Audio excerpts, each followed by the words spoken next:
तो देखिए काफ़ी लेट हमें पेपर मिला, इमोशनल इंटेलिजेंस का फाइनली मिल चुका है, वैल्यू एडिशन का पेपर है ये, और ये आज ही का पेपर है, फर्स्ट और थर्ड सेमेस्टर का बेसिकली डाल दिया क्योंकि ये पेपर पहले से ही था।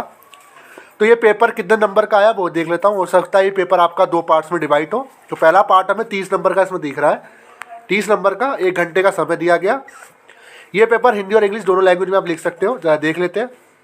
हाँ, ये पेपर 2 पार्ट में डिवाइड है, इतना कन्फर्म है, जिसमें पहला पार्ट आपको कंपलसरी करना ही करना है, ठीक है, और बाकी प्रश्न में से आपको 2 के उत्तर देने हैं, ठीक है। प्रश्न क्या है पूछे जाए, पहले में आपसे शॉर्ट नोट्स पूछे गए हैं, बार ऑन भावनात्मक बुद्धिमत्ता का मॉडल, समानुभूति चिंता का प्रबंधन। तो पहला पूछा गया शॉर्ट नोट के ऊपर।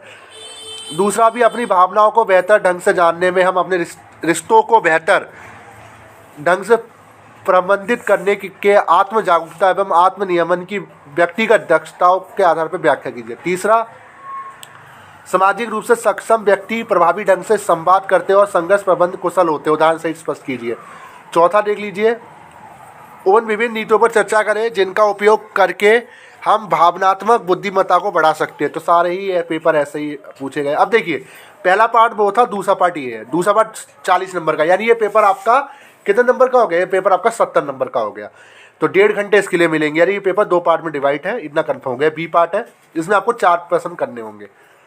तो पहला क्वेश्चन वही शॉर्ट नोट्स में 2 क्वेश्चन आपको करने हैं।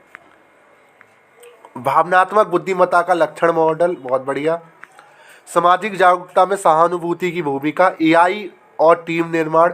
दूसरा, भावनात्मक बुद्धिमत्ता को परिभाषित करें, समकालीन दुनिया में भावनात्मक बुद्धिमत्ता को एक महत्वपूर्ण कौशल क्या बनाता है, ठीक है। तीसरा, आत्म जागरूकता क्या है, चिंता और भय के प्रबंधन में इसकी भूमिका बताए। चौथा हमारा, संघर्षों और शांतिपूर्ण उत्पादक ढंग से हल करने के लिए भावनात्मक बुद्धिमत्ता का उपयोग कैसे किया जा सकता है, बहुत बढ़िया।